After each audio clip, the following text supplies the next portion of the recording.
하나님 말씀 빌립보서 3장 1절에서 9절의 말씀입니다.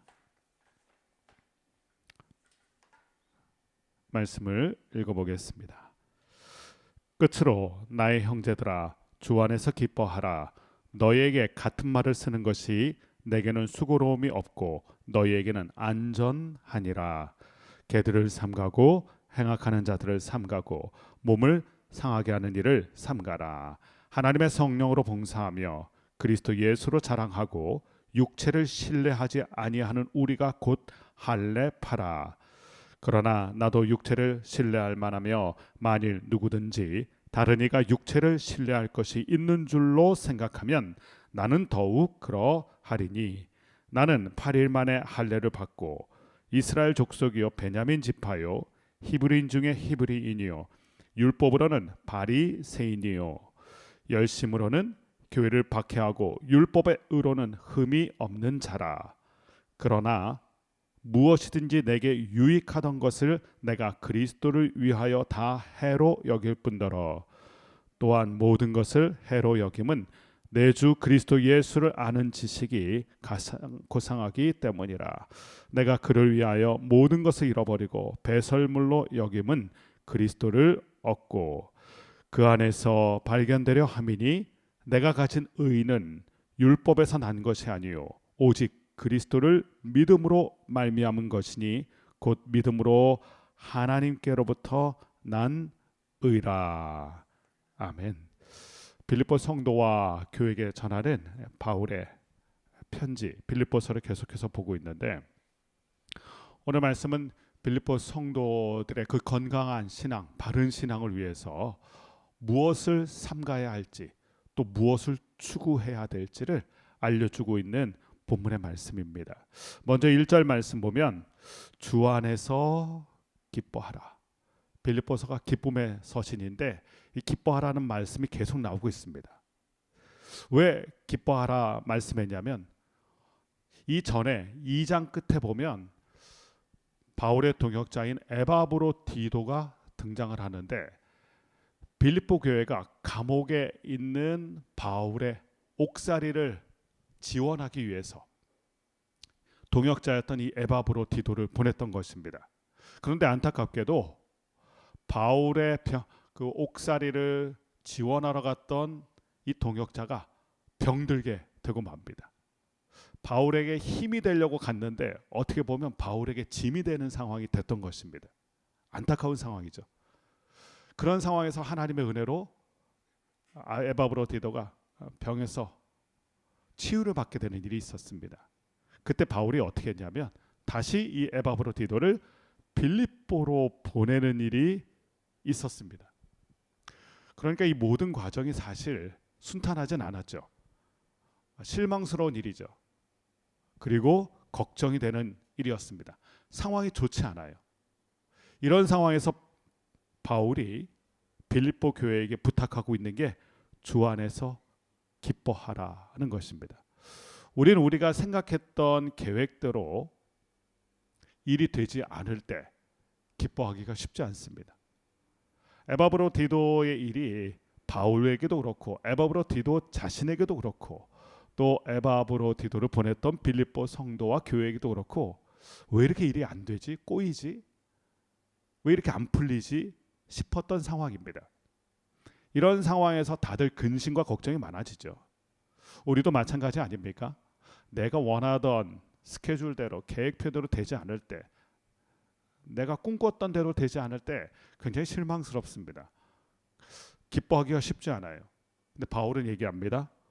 주 안에서 그런 일마저도 기뻐하라. 기쁨이 무엇인지를 다시 한번 생각해 봅니다. 비슷한 고백을 했던 구약의 선지자가 있습니다. 하박국 선지자입니다. 무화과 나무 잎이 말라버려요. 시들시들 말라버립니다. 안 좋은 상황이죠. 포도나무 열매가 없습니다. 1년 내내 수고했는데 열매를 거두지 못하면 허무하게 되죠. 감람나무 소출이 없어요. 그렇게 잘 맺히던 감람나무 소출이 없고 외양간에 송아지가 없고 다 없고 한데 난 여호와로 기뻐하리로다. 안 되고 없고 하는 상황인데 나는 여호와 때문에 기뻐한다. 주님을 잃어버리지 않고 주님을 붙들고 주님 안에서 기쁨을 찾는 믿음의 모습, 오늘도 마찬가지 아닙니까? 바울도 비슷한 고백을 합니다. 주 안에서 기뻐하라. 이 뜻은 주님 때문에 기뻐할 수 있다. 안 되는 상황이지만, 그러나 안 된다고 해서 주님이 안 계신 게 아니에요. 우리 상황이 안 되면 주님도 떠났다고 생각합니다. 주님도 안 계신 것이라고 생각합니다. 그런데 안 되는 상황에도 주님이 있기 때문에 주님 때문에 기뻐하라. 이것이 기쁨의 비밀입니다.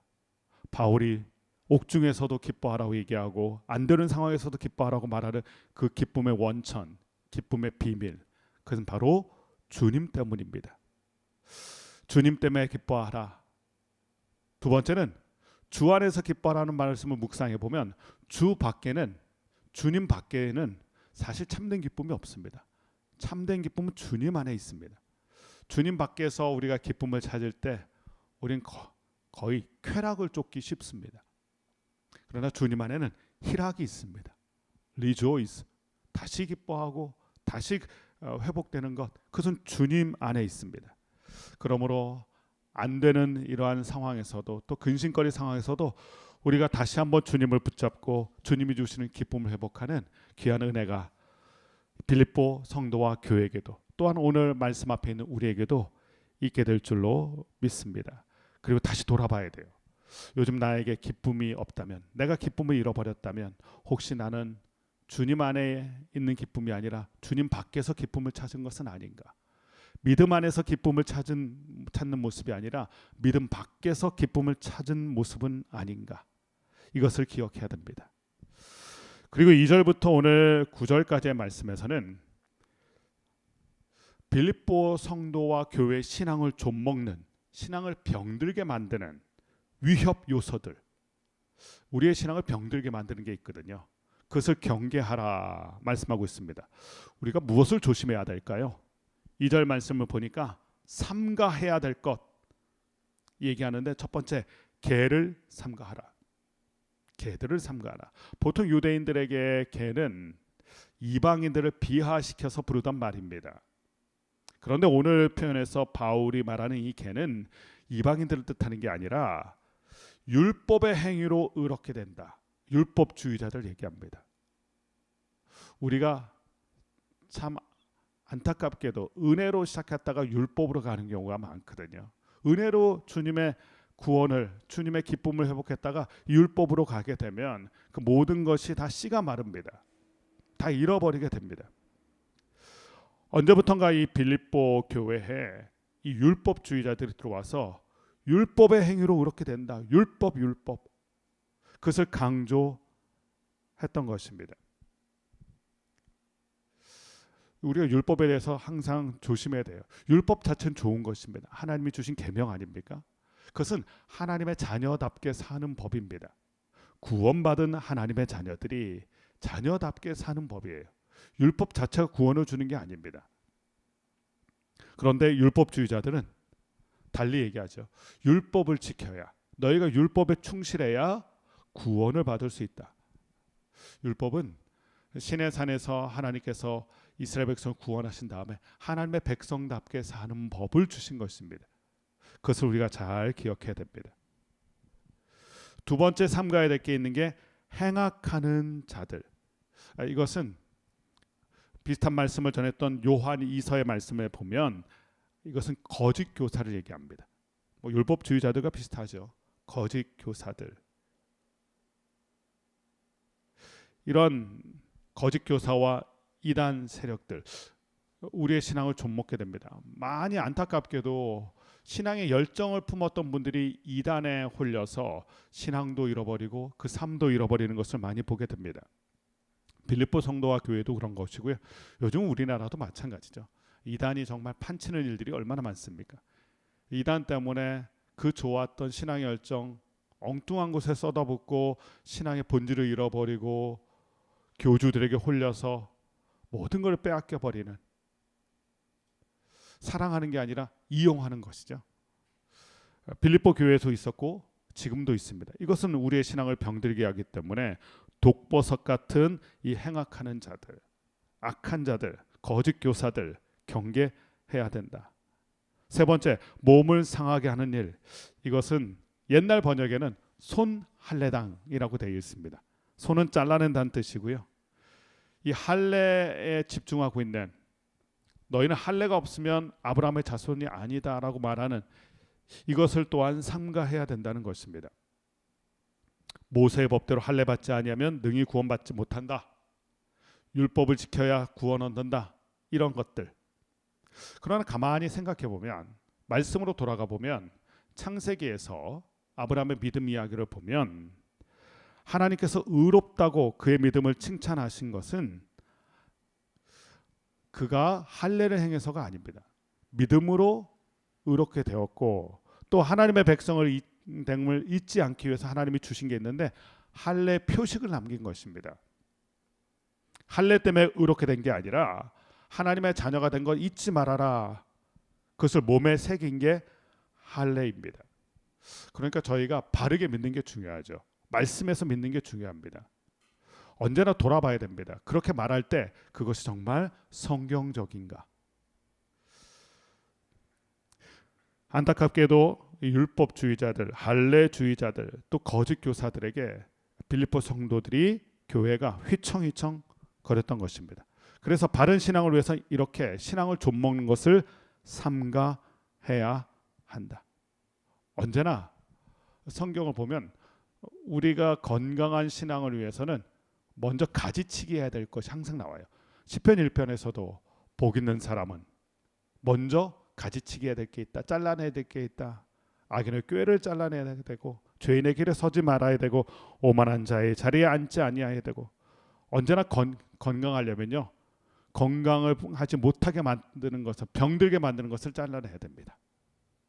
그리고 오늘 바울은 멀리 해야 될 가짜 모습이 아니라 진짜 모습을 얘기하는데 3절 말씀 보면 예수로 자랑하고 성령으로 봉사하고 예수로 자랑하라, 이렇게 얘기합니다.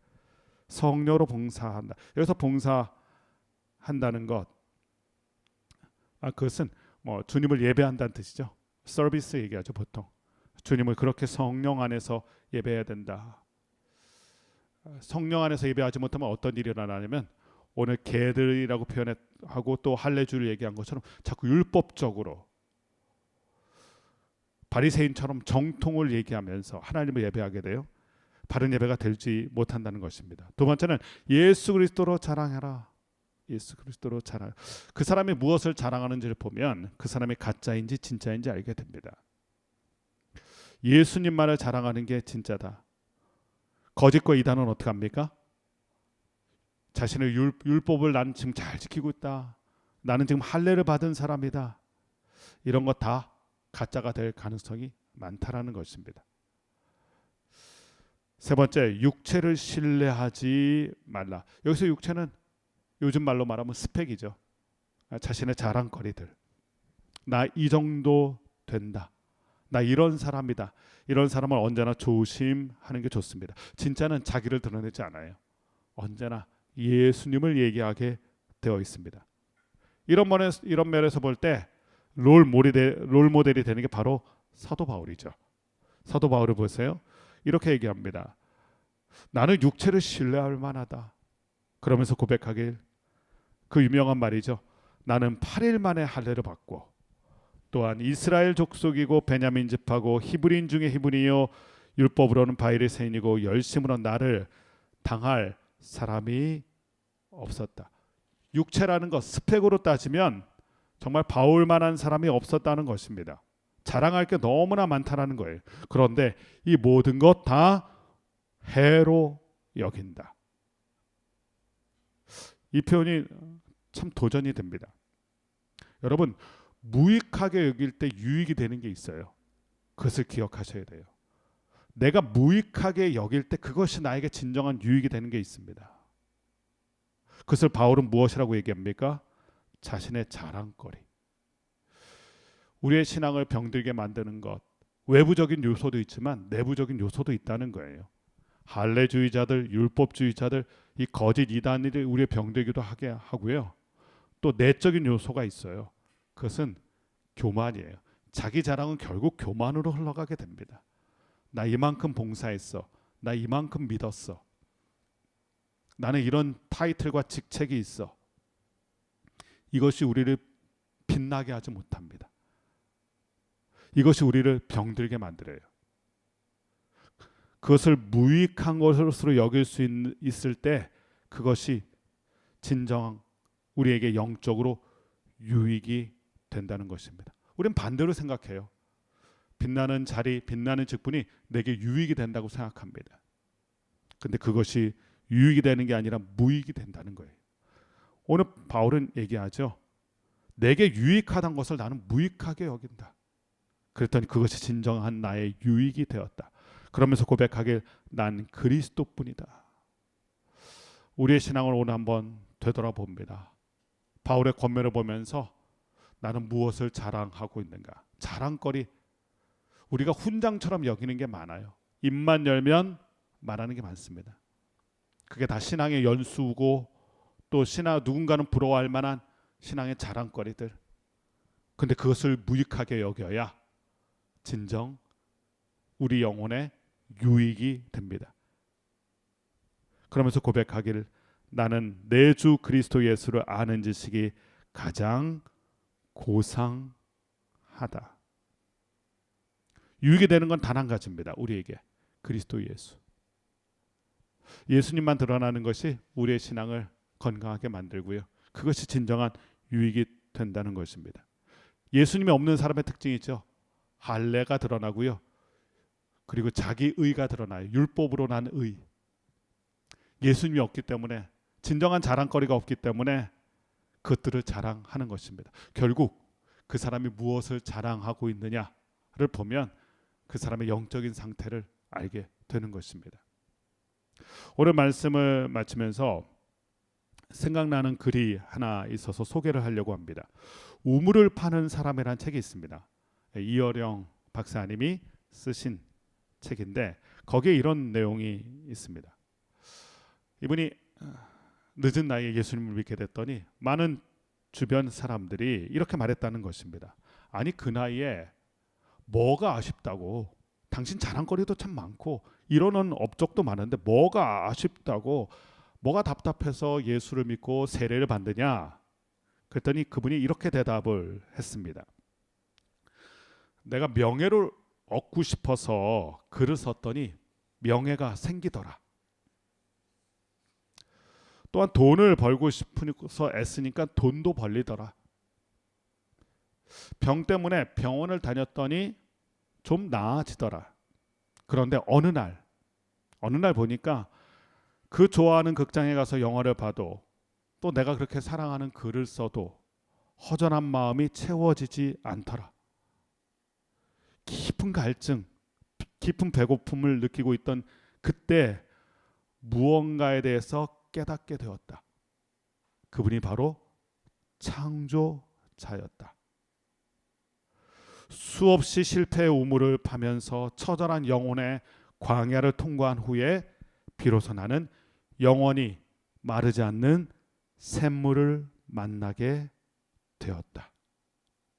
오늘 사도 바울의 고백이에요. 마르지 않는, 나의 영혼을 마르지 않게 하는 그 영원히 계속 샘솟는 샘물, 그분이 바로 예수 그리스도예요. 다른 모든 것을 나를 목마르게 했는데 목마르지 않게 하는 그 한 분, 예수 그리스도. 그래서 그분을 자랑하는 것. 사도 바울은 고백합니다.